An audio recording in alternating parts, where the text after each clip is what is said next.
பிரெண்ட்வுட் சினேரிகளுக்கு வணக்கம். இப்போதைக்கு எல்லாம் என்ன பண்ணணும், சைலண்டா இருக்கணும். எந்த ஒரு கூச்சலும் போடக்கூடாது, என்ன ஒரு கமெண்ட் அடிக்க கூடாது, யாரையும் டிஸ்டர்ப் பண்ணாம சைலண்டா இருங்க. வெயிட் அண்ட் சி பாலிசி எல்லாரும் கடைபிடிக்கணும். அப்படி கடைபிடிக்கல டமால் டுமில் பண்ணிவிடுவேன் அப்படின்னு சொல்லிட்டு அதிரடி உத்தரவு போட்டு இருக்கிறாரு அமித்ஷா அவர்கள்.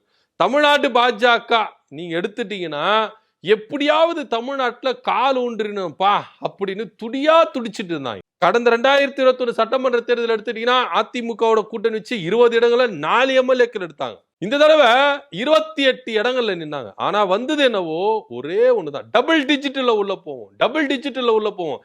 யாரை எதிர்பார்க்காத அளவுக்கு சட்டமன்றம் இருக்கும், அப்படி இருக்கும் இப்படி இருக்குன்னு ஆஹா ஓஹோ அப்படின்னு குதிச்சு இருந்தாங்க தமிழ்நாடு பாஜக.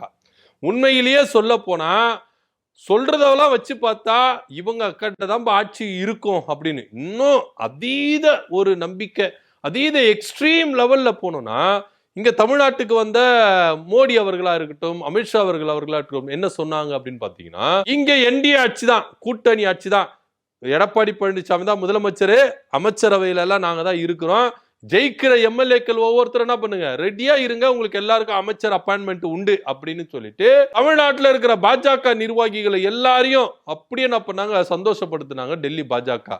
வந்து உங்க எல்லாருமே எடுத்து பேசினாங்க. இன்னும் சொல்ல போனா எடப்பாடி பழனிசாமி அவர்களை வைத்துக்கொண்டு என்டிஏ ஆட்சி தான், கூட்டணி ஆட்சி தான் அப்படின்னு உறக்க சொன்னவர் ஐயா மோடி அவர்களும் அமித்ஷா அவர்களும். ஆனா இங்க நடந்தது என்ன, ஒரே ஒரு எம்எல்ஏ மட்டும் ஒன்னே ஒண்ணு கண்ணே கண்ணுன்னு சொல்லிட்டு பாஜக பேரை சொல்றதுக்கு ஒரு எம்எல்ஏ அங்க இருக்கிறாங்க. அட்லீஸ்ட் இப்ப பாஜக எப்படி நினைக்கிறாங்கன்னா, பரவாயில்லப்பா நம்ம பேரை சட்டமன்றத்துல பதிய வைக்கிறதுக்குனே ஒரு எம்எல்ஏ உள்ள போயிருக்கிறாரு. ஆனா இவங்களுடைய கூக்குரல் என்னவா இருந்தது, டபுள் டிஜிட், நாங்க சிங்கிள் டிஜிட்ல இருந்தோம், இப்ப டபுள் டிஜிட்ல உள்ள போவோம், நான் தான் இத்தனை அமைச்சர், நான் தான் இந்த அமைச்சர், நான் தான் துணை முதலமைச்சர், இப்படின்னு சொல்லிட்டு பல விவாதங்கள் தமிழ்நாடு பாஜக போச்சு. ஆனா யாரும் எதிர்பார்க்காத அளவுக்கு தமிழக வெற்றி கழகம் இங்க ஆட்சி புரிஞ்சுட்டு இருக்கிறாங்க. இந்த ஆட்சி புரியுது கூட திமுகவுடைய உதவினாலதான் வச்சுக்கோங்களேன். ஏன்னா இடதுசாரிகள் விசிகாவுடைய ஆதரவு தான் அவர் என்ன பண்றாரு, ஆட்சி அமைச்சிருக்கிறார். ஏன்னா இவங்க என்ன பண்ணாங்கன்னா மதவாதம் உள்ள வந்துடக்கூடாது. ஏன்னா பாஜக பக்காவா பிளான் போட்டாங்க, ஸ்கெட்ச் போட்டாங்க, தமிழக வெற்றி கழகத்துக்கு அதாவது ஏடிஎம்கே ஆதரவோட என்ன பண்ணலாம், உள்ள ஆட்சி அமைக்கலாம் அப்படி இப்படின்னு சொல்லிட்டு பல பிளான்கள் போட்டாங்க. ஆனா இங்க அது வந்து செட் ஆகலன்னு வச்சுக்கோங்களேன். அடுத்ததா தமிழ்நாடு பாஜகக்குள்ள ஒரு சலசலப்பு கிளம்பிருச்சு. தலைமை சரி இருந்தா இந்த தேர்தலில் நம்ம அட்லீஸ்ட் டபுள் டிஜிட்ல நம்ம உள்ள போயிருக்கலாம் அப்படின்னு சொல்லிட்டு ஒரு புரளை என்ன பண்ணியிருக்காங்க, இப்போ தமிழ்நாடு பாஜகக்குள்ள கலைப்பட்டு இருக்காங்க. இதனால திரும்பவும் அண்ணாமலை பேரு அடிபட்டு இருக்கு. அண்ணாமலை அவர்கள் தலைவரா வரலாம் அப்படி இப்படின்னு சொல்லிட்டு அரசல் புரசலா பேசிட்டு இருக்காங்க. குறிப்பா விஜய் அரசை வந்து யாருமே வந்து தமிழ்நாட்டில் இருக்கிற பாஜக பெருசா கண்டிச்சு பேசுறாங்களா அப்படின்னா பேசவே இல்லை அப்படின்னு தான் பார்க்கணும். சும்மா போற போக்கில் அப்படி தொட்டு இந்த சனாதனத்தை பத்தி ஆதவர்ஜுனா ஒன்று சொன்னார்ல, அதுக்கு விளக்கம் கொடுக்குற மாதிரி இது மாதிரி பல விஷயங்களை வந்து என்ன பண்றாங்க, தமிழ்நாடு அரசை பத்தி விஜயை பத்தி யாரும் தமிழ்நாட்டு பாஜக வந்து விமர்சிக்காம இருக்கிறாங்க. ஏன் விமர்சிக்காம இருக்கிறாங்க, ஏன் எதிர்க்காம இருக்கிறாங்க அப்படின்னா, இப்போ கூட நீங்க இவ்வளவு எடுத்துக்கங்களேன், இப்போ கல்வி அமைச்சர் இருக்கிறாருல ராஜ்மோகன் அவர்கள், அவர் சொன்னாரு இருமொழி கொள்கையில நாங்க உறுதியா இருக்கிறோம், மும்மொழி கொள்கை ஏத்துக்க மாட்டோம் அப்படி இப்படின்னு. இதுக்கு கூட யாருமே வந்து வரிஞ்சு கட்டின்னு பேசவே இல்லை பாஜக காரங்க. ஏன்னா இதுக்கு முன்னாடி இதே திமுக அரசு இருமொழி கொள்கையை வந்து எந்த அளவுக்கு உயர்த்தி பிடிச்சாங்க, மும்மொழி கொள்கை வேணான்னு சொன்னாங்கன்னா பதிலடிக்கு மேல பதிலடி கொடுத்துருந்தாங்க பாஜக.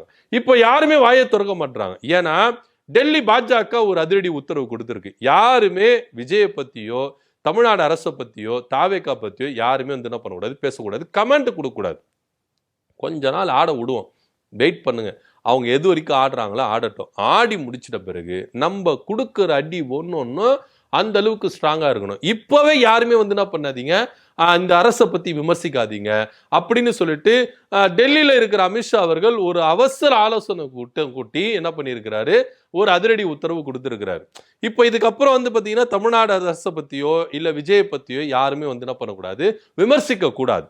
அப்படி ஒருவேளை விமர்சிச்சாங்கன்னா அவங்களுடைய பதவிகள் பறிக்கப்படும் அப்படின்னு ஸ்ட்ரிக்ட் ஆர்டர் போட்டிருக்கிறாங்க. இதுல ஒரு பின்னாடி ஒரு மறைந்திருக்கிற பாலிடிக்ஸ் என்ன அப்படின்னு பாத்தீங்கன்னா, விஜய மையமா வைத்துக்கொண்டு பாஜக பல திட்டங்களை தீட்டிட்டு வராங்களா, பல சித்து விளையாட்டுகளை விளையாடுறதுக்கு பாஜக தயாராகிட்டு வராங்க அப்படின்னு சொல்லப்படுது.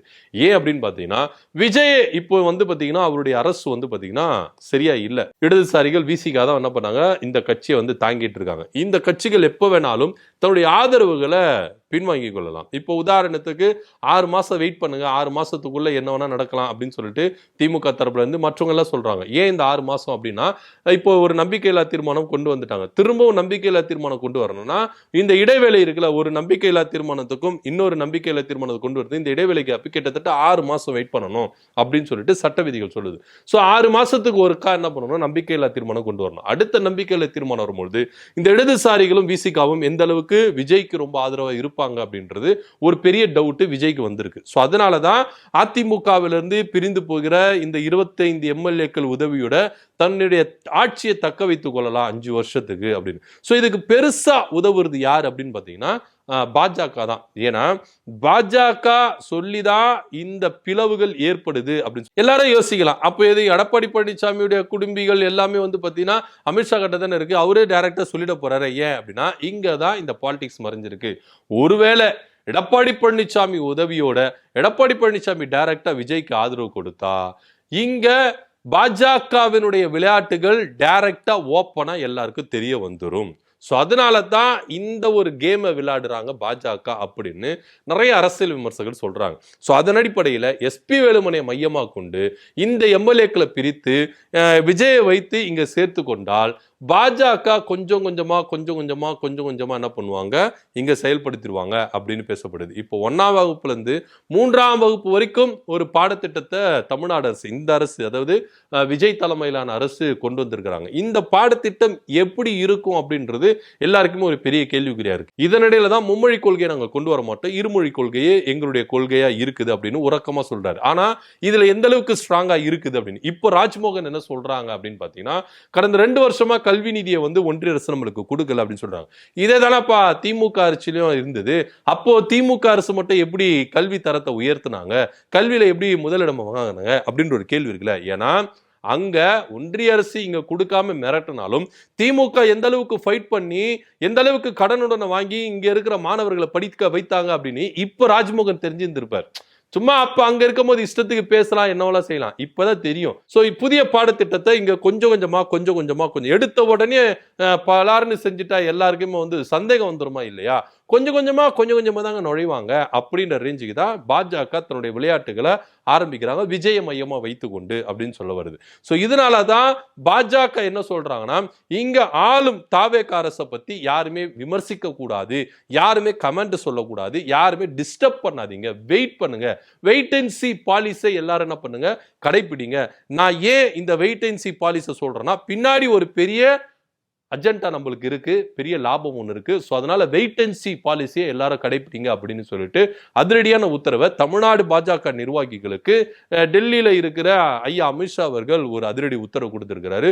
ஸோ இவங்களுடைய விளையாட்டுகளை ஆரம்பிச்சுட்டாங்க. அதாவது 6 மாசம் வரைக்கும் வெயிட் பண்ண தேவை, 1 மாசத்துக்குள்ளேயே இது எல்லாமே கொஞ்சம் பூனைக்குட்டி வெளியே வந்துட்டே இருக்குது. பார்க்கலாம் என்ன நடக்குது அப்படின்றது. இதை பத்தியோட கருத்து என்ன அப்படின்னு கமெண்ட் பண்ணுங்க. நன்றி, வணக்கம்.